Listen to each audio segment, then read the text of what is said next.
you say. Bless your heart, need it in the worst way. La la la, la la la la la la. I'm a champion, la la la. Hello, I'm Sharon Adjustment. I'm the co-founder of the Israel Conference, and I'm very excited to bring to you another great episode of our conversations. These are discussions with prominent executives, VCs, founders, creators, market makers who do business in Israel.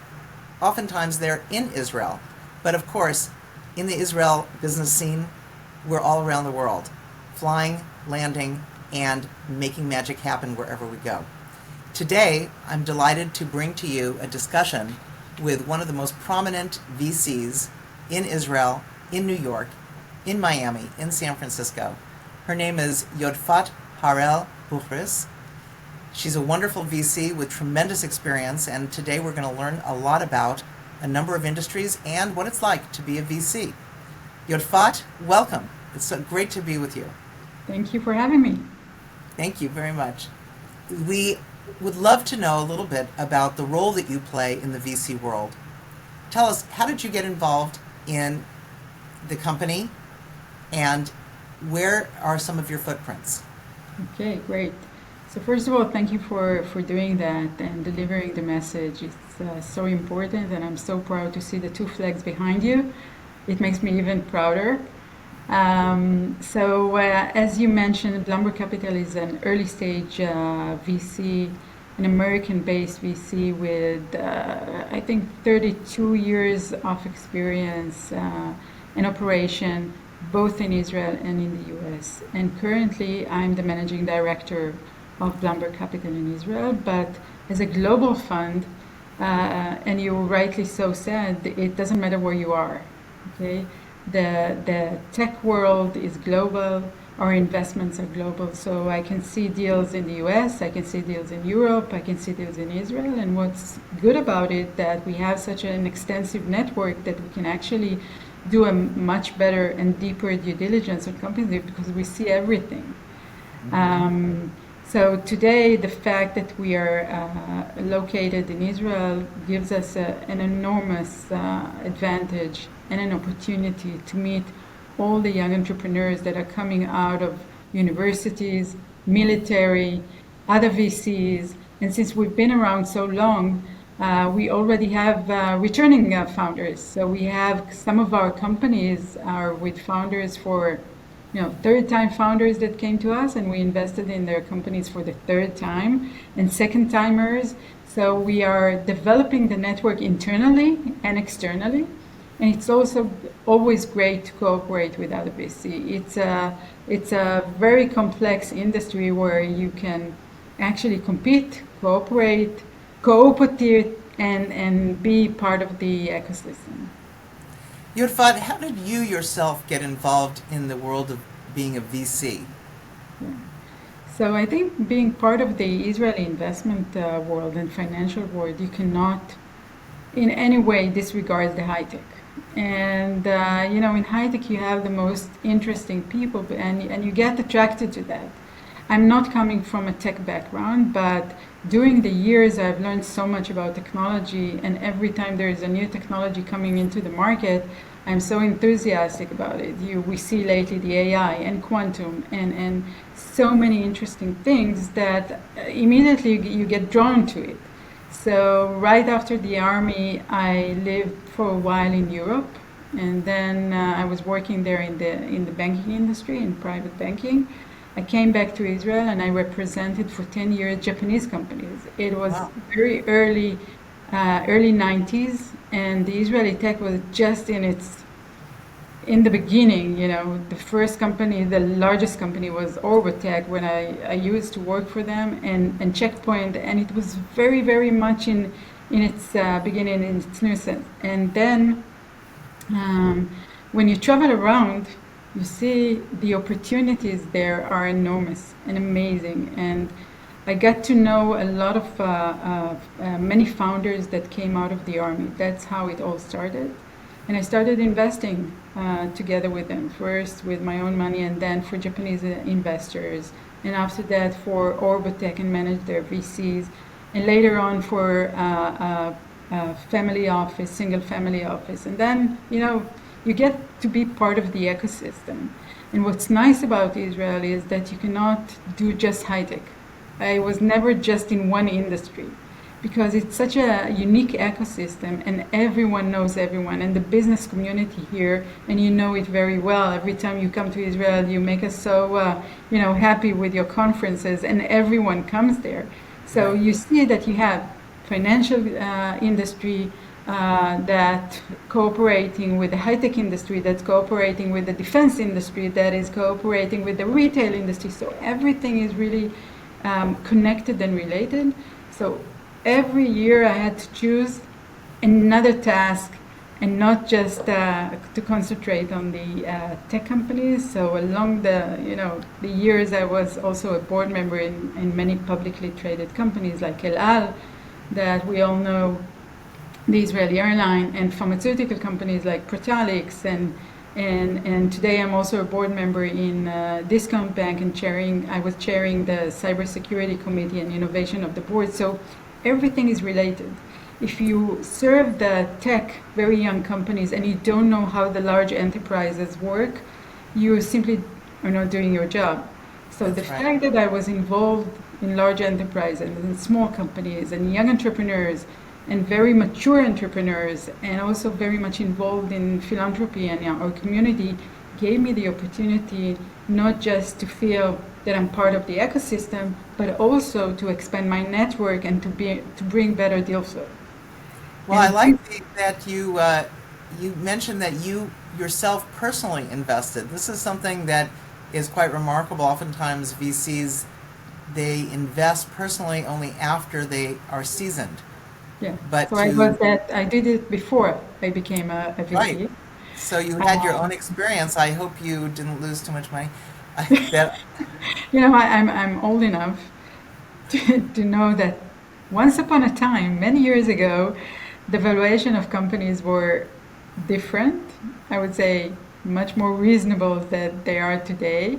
Less competition than what we see these days. And for $1 million, you could have easily get 20-25% of companies. If I want to invest today in a cybersecurity company with the most talented entrepreneurs in Israel, first of all, they will raise about $10 million for a seed round, and then the valuation will be at least $25 million. And then if you invest $1 million, then it's nothing. It's like, so the world was different. And the basis is based upon the other guy's company. Exactly, and so is the exit, by the way. So the world was a little bit different. It was before Rabin assassination, so the entire ecosystem was very naive, I must say, and it was a different world. And therefore, where we matured and more companies were established here, and there were many exits during the first years of 2000. We also learned, But let me ask you, how do you differentiate with all the opportunities? You mentioned that in Israel, everybody knows everybody. At least in the high-tech world, everyone knows everybody. But outside of that, you actually do need the regular access and vertical domain expertise. Right. But with so many companies that are started in Israel with that energy, that startup nation enthusiasm, how do you differentiate between companies and select the ones that you actually want to invest in now that you're using other people's money as a VC with LPs? Right. What is the method by which you select them? And if you'll add to that, how do others participate? How do they become an LP within Blumberg? Yeah, so first of all, I'm very privileged to have very talented partners and team that is spread all over in, as you mentioned, San Francisco, New York, Miami. And so the part of our process is to actually be out there, to get the best deal flow that is coming out of the army, out of universities in Israel that are becoming, by the way, much more active in our market because of the AI. founders that are coming out of, other companies. And what we do usually is get to know them first. It's about people first, then the market. And if they're talented enough, I'm less worried about the technology. Because if they're super talented as we think they will solve almost every problem. So if Can it you won't give be an example of one of the companies that you selected, the name of the company, what industry, what made them exciting? Yeah, so I can tell you one story that is quite unique. Just before I joined Blumberg Capital in beginning of 2018, um, I realized that there is a huge problem in cybersecurity, that there will be scarce and problem with employees in cybersecurity, and there are so many malware and challenges in the industry that there are not enough talented people to handle everything, and we would need an automatic tool. So we gather a few very talented people in my house. I serve them breakfast every morning just to make sure that they eat right, so they will have enough brain power for the rest of the day. And they sat here at my house for 6 months, just figuring out how they can solve the problem. When I joined Blumberg Capital, I brought them in, and then they were sitting with us in kind of an incubation or ideation, if I may, condition in our offices. And my partners checked them out. We did a very thorough due diligence. And then we said, okay, we probably are too much in love with the founders and the idea because we were part of this ideation process. Let's see if others give them a term sheet, and then we'll join. So since then, we had other VCs joining us. Like I think they have the most amazing gallery of investors: Bessemer and Stripes and YL and USVP and all the different strategic partners like Snowflake and Okta and Databricks and all the others. And they joined the ride. So it was Did you help bring in these other VCs? Of course. So This is part of what we do. helping to market the company. Can you share yeah. with us the name of the company? Hunters. Hunters. Great The name. name is Hunters, Cyber Hunters AI. They have been around since, now they celebrate their 6th year. I just visited them yesterday, and they have amazing group of employees, and they have very, very interesting product, and they have customers all around the world. So nothing makes me prouder than seeing founders actually flourish and blossom and grow and grow and grow. And hopefully this company will be huge, and we will, bang the gong in NASDAQ someday. So this is the goal. The goal is not just to sell the companies, but to help create an industry and to make a difference. So these two entrepreneurs came out of the army, but one of them had already experience in a startup prior to Hunters. So we got the best of both worlds. We got the expertise and we got the experience. We see in the news, in the negative context of a war, but in the positive context of technology, some brilliant action in terms of cybersecurity, as well as pinpointing locations, so geography down to a small millimeter, as well as familiarity with who the target is and what the next step is going to be, the anticipatory technology that's present. Do you see coming in the year to come a whole new wave of technology in cyber tech and AI because of the intense activity over the past year? Yeah, what we're seeing is it's a very interesting question, Shona. Thank you for asking that, because what we're seeing is that the world of defense tech, cybersecurity, and AI getting closer and creating a whole new market for us as investors.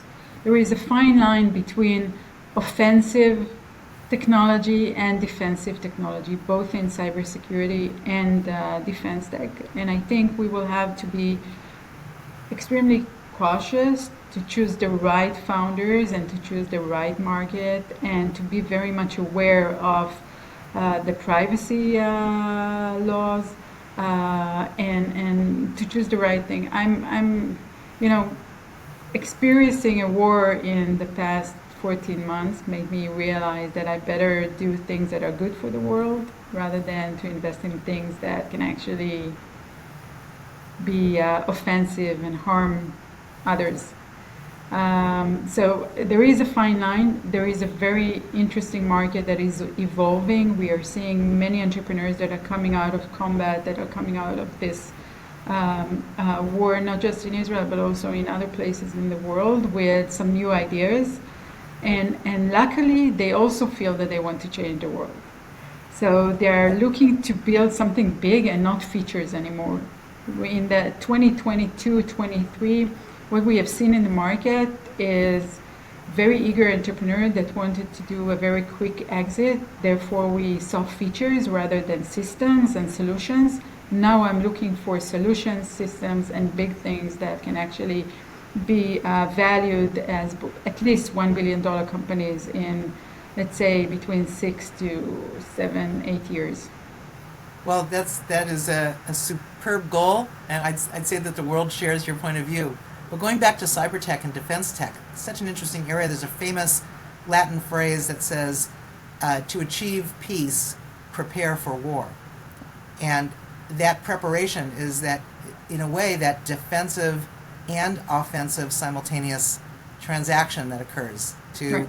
have the right technology to be able to defend oneself and let your opposition know that you have it. Simultaneously, in the whole world of cyber, where the good guys are always one step behind the bad guys.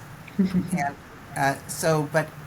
that's as to technology, but as to saving lives, we need the good guys to get one step ahead of the bad guys. Oh, definitely. Right. That seems like an interesting area that will, a marriage that will get formed from cyber tech and AI, as you're pointing out. So are there some AI companies that you've had experience with that are just outstanding that you can share with us? Yeah, we have two in stealth that unfortunately I cannot yet reveal what they're doing, but definitely what we're seeing now in the market, that we, as I mentioned, that we are getting closer to the academia, not just in Israel, but also abroad. And AI is based mostly on very talented PhDs. They are the heart of these companies and this technology, and usually they're more mature and experienced. So what we are seeing now is a new trend of completely different entrepreneurs. And if they want to join forces with young entrepreneurs, it creates some kind of culture clash, I would say, or gap that we need to bridge. So our role as VCs is also, evolving and changing. And our value-added services are more important than before in order to make these companies flourish and be very, very successful. What we are seeing in the AI world is that it's needed everywhere. It's not a trend, it's not a feature, it's going to be an architecture. It's here to stay, and it's only going to get better and better and better, maybe more dangerous as some people think, but it's inevitable. We cannot go back, okay? Mm-hmm. There are people that are completely hooked and addicted to ChatGPT. It will be even worse, and we have to think how we can actually take it to our advantage and make the best out of it. This is the application layer. In the second layer, and also the architect layer, we need to find those companies that have the ability, with very large investments, to lead this new technology and to lead the world. It's very much like the computers revolution, I would say 50 years ago, where you had the hardware, and then came the software, and then came the software that became the gold standard, and then Microsoft and so forth. You know the story. I don't need to waste our time on that. But same goes for AI. And everyone now is trying to, it's kind of a bulimia. Everyone's trying to get more and more and more and more because they don't really know where the world is going to.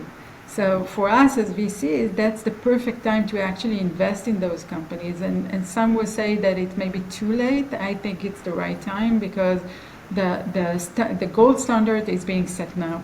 And now we will know what will be the application, what is needed by the big corporates, and what they will buy eventually. So for us as VC, we need to take care of two things.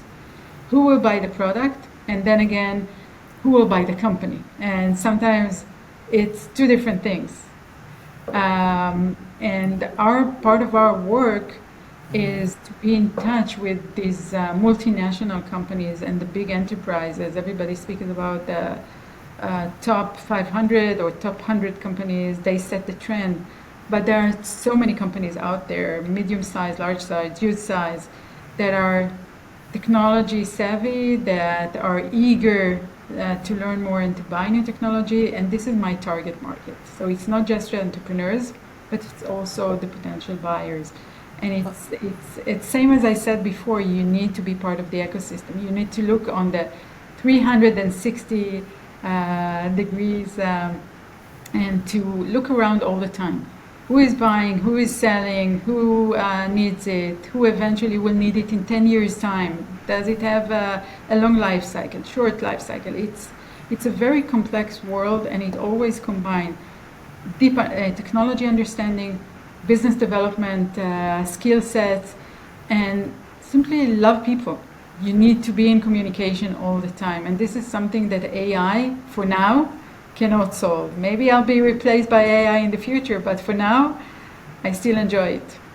Well, the human computer between our ears is the most advanced, just enhanced by technology and tools, but I don't think humans will be replaced.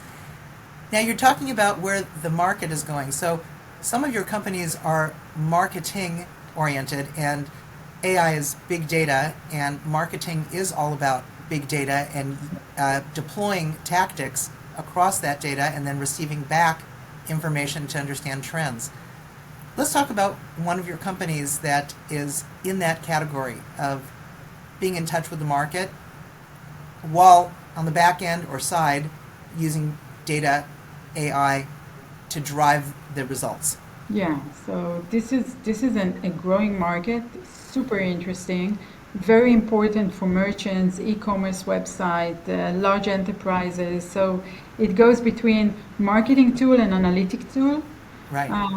And it's super interesting. We have some enormously amazing companies in this space. Two that I can mention are Tagadu, which I think you met on your last conference in Tel Aviv, and they really evolved since then.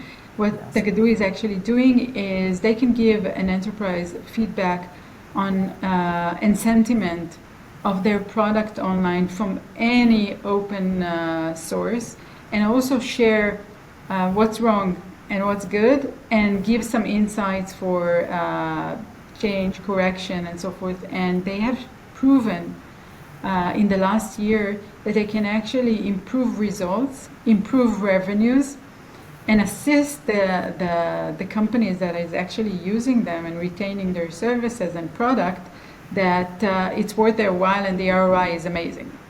Are their customers mid-market, SMBs, large? Mostly B2C companies, Okay. but also large, very large enterprises and companies that have many feedbacks and many customers and many users and many products, but it can be any company. I can tell you that they did an amazing project during the war with the hostages headquarters, helping them to actually understand the sentiment and the feedback out there on the net, and it made me very proud. The second company that is doing analytics, which is also very interesting, is a company by the name of Namogu. And they have been around for, I would say, 10 years almost, so they're quite mature. They have very large customers. It's all on their website, so I can reveal the name, like Abercrombie and Victoria's Secrets and Nespresso and other companies in this magnitude. And what they give is actually two things. One is the analytic tool to actually increase conversion on websites by preventing customer hijacking. Ah. So when you enter a website, you sometimes get this notification or cookie or whatever that leads you to another website, and then they lose the revenue. So today they can actually tell the e-commerce site how long have you been there, are you actually looking for, what was your previous purchase with them. So they give you so many different analytics, and it's a very, very interesting company. So in between the sentiment, the feedback, and the analytics, I think we're seeing a very interesting trend that is completely led by AI, and increasing its efficiency by using more and more and more data.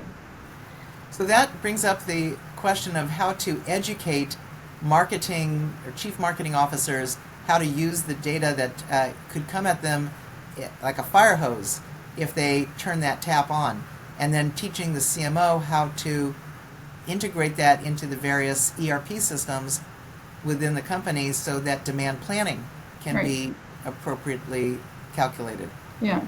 So I think there is a new role within the companies that is called customer success, and not just the marketers. And it all comes together.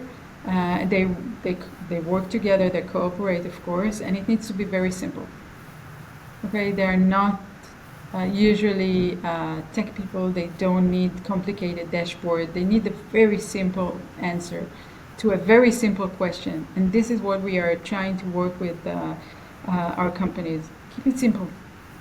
People are very tired from heavy dashboards, sophisticated graphs, sophisticated diagram. Just give them an answer. Yes, no, what to do. That's it. And I think the new trend of analytic companies is exactly that.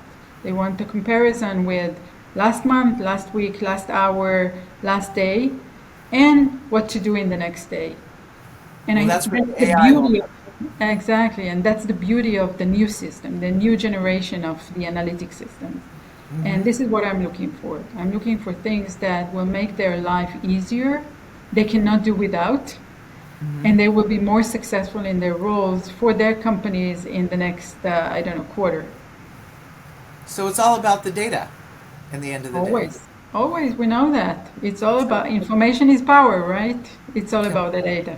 Absolutely, and having your finger on the pulse, and then decision support, which is what you're talking about, that simple dashboard in the eyes of a decision maker will tell the company where to spend money and where to put energy. And also, you have touched a very interesting thing, because this is the common denominator. Thank you, of companies that we invest in every vertical. For instance, the digital health space. Okay, decision support system are super critical for this industry. And usually when it's a support system, it requires less regulatory approvals. So we love those companies as well. And what we have seen since COVID is that when you work from far and you are heavily dependent on computers and data, you need fast answers. And you need things that will help you to decide about, the kind of treatment, the dosage, the what's out there, research, and so forth. And here AI could be very valuable. So we have companies in this space as well, and they're all using basically the same idea, the same logic. Data, how to analyze it, how to keep it simple for the user, and how to make it more efficient and cost saving for the customers.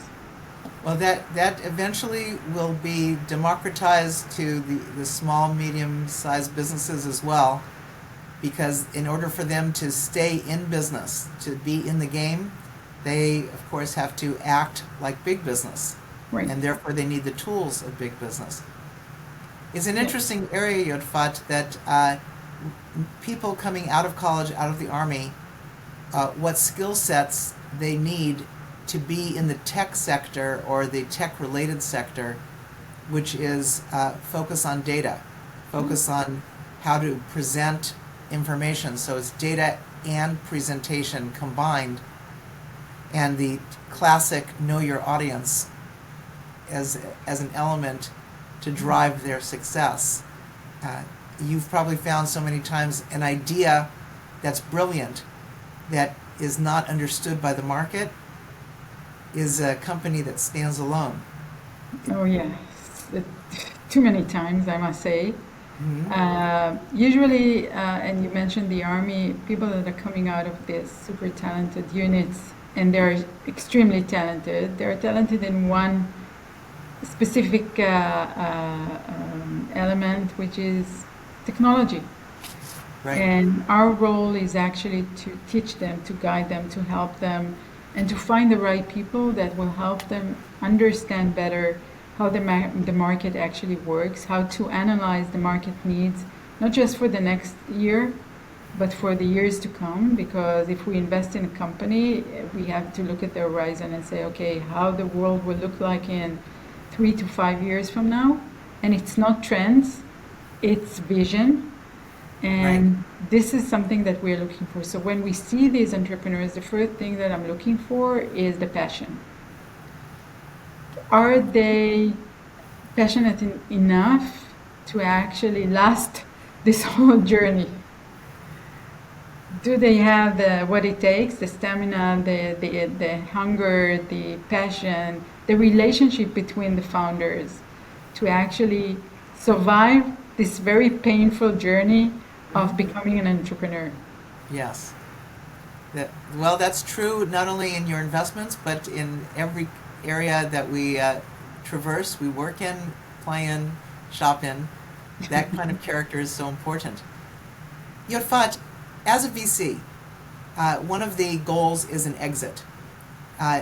Blumberg Capital has had a couple of unicorns, maybe more than a couple of unicorns. Right. Can you tell one story about an exit that was just phenomenal that has occurred during your watch? Sure, it's like choosing between your kids, but yes, definitely I can mention one. Unfortunately, I was not there at the time, but this is definitely a story that I'm very proud to tell. So in 2008, the company invested in an Israeli-based company that is called DoubleVerify. You probably know the story well. The company was introduced to us by one of our LPs, which is great, talking again about developing an ecosystem and a network that is very efficient and helpful. We were introduced to the company, and then we invested the first $2 million in the company. We were the seed investors, and at the beginning the only investors, and we try to help the company to raise additional funds as the company progressed. It took it quite some time to start with its first sale. And then after about 8 years of struggle and growth, a private equity firm came and wanted to buy the company. And we thought it's too early. We thought that's not the right time and that we should stick around. So everybody sold their shares. We sold some of our shares and had a nice return to our investors and decided that we are staying.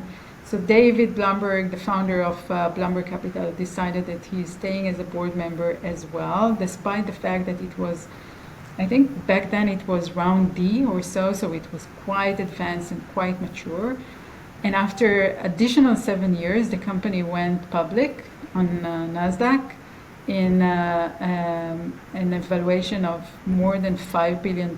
So we have returned of an $8 million investment, few very high hundreds of dollars to our LPs. So definitely this is something that I think emphasizes the fact that as we get to know the founders and we are becoming part of their family and we know their good, bad, and ugly, and we continue to serve them and escort them and be part of the journey, we have a better sense of when is the right timing for exit. Sometimes we control it and sometimes we cannot control it. There were other cases where there were mergers where the buyer didn't want anyone to stay in and we had to sell. And there are also cases where the founders wanted to sell. We thought it was too early and we had, as a minority shareholders, we didn't have enough power and enough, you need to convince them. If they don't want to stay, you cannot stay without the founders are the engine. Okay, we sit behind we don't sit behind the wheel, we sit next to the driver, so they need to drive the car. So if they want to sell, sometimes we are obliged to sell. We don't want to sell, they sell, we sell with them. So we are seeing everything. We have currently 70 active companies. So you can imagine that we have seen all sorts of founders, all sorts of exits, all sorts of, sometimes we need to close companies and we don't succeed. So that's the business. That is the business. Whether you're a VC-backed company or independent or just with bank loans, Yeah. it remains the same. Sure. You have to work hard, meet your market, sell your product, And also, I would add to your recipe also to try and work with good people. When you have good people around you as partners, as LPs, as founders, you can overcome almost everything. And when you are working with people that are, I would not say bad, because they're not bad people, but people that are less cooperative, then it makes it far more difficult. well, the world has become a blended place, especially Israel, as tiny as Israel is. Israel seems to be everywhere, especially in the tech scene. And what's remarkable is Blumberg Capital speaks both languages, and therefore that cultural shift that has to take place in order to meet your customer, say, takes place through the refinement of having a great financial partner who can also help the company shift into presenting to the market that's going to be the largest, which is Right. typically outside of Israel. The brain power and innovativeness that comes out of the Israeli scene, whether it's from the universities or the army, needs to meet its customer, Right. who speaks sometimes a different day-to-day language.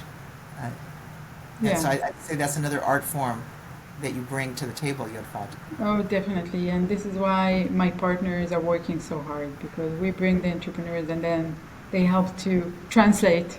Yeah. uh, And you for, particularly with your experience in Japan right. and in Europe, the United States, and Israel, Yeah. you're a businesswoman of the world. Thank you.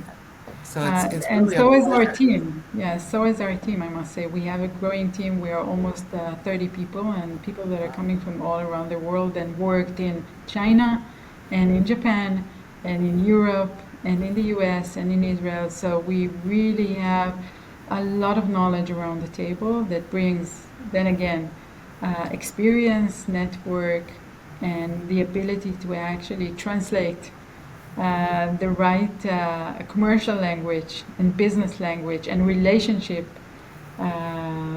language to our entrepreneurs, but also for our LPs. We're a great source of deals for our LPs as well. Even if we don't invest in companies, we help them to source and do due diligence for their own portfolio sometimes. And it's relationship, and it has all different colors. And this is what we do as a fund. And part of our work is also to educate the next generation. So we invest a lot of effort and time working with our younger team to actually share with them this experience and network and teach them how to actually take this forward. And I must say that we have, I think, the best team we ever had since I've joined. Great people. What a nice compliment to have. And now this discussion will reach thousands, and I'm sure everybody wants to pitch their idea to you, Yodfat. So they'll have to go through the Yodfat assessment process for Blumberg Capital, and maybe we'll help enable the next great idea to show up on your doorstep. With pleasure. And- For as long as software, B2B, our door is always open. All right. Well, and hopefully we keep Israeli entrepreneurs growing strongly to help them create companies and bring those companies to market, making the Israeli economy even more vibrant in the year to come. Yeah, and this is also a great opportunity, Shona, to thank you for everything that you're doing in order to keep us closer with your conferences and podcasts and they're developing the relationship, and sometimes, be our ambassador over there. So thank you very much for what you're doing, and thank you for having me today. It's a great pleasure, Yodfat. A delight to know someone who's so experienced, so rounded, and so focused on the future. Toda rabah, Yodfat. And we will see you as the deals progress. Perfect. Shalom and lehitraot. More to come.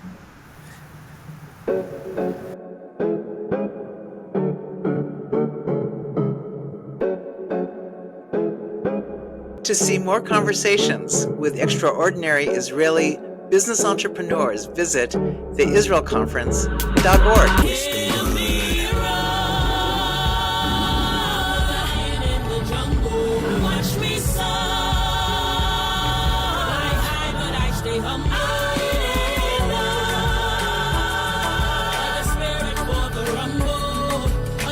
For when I stumble,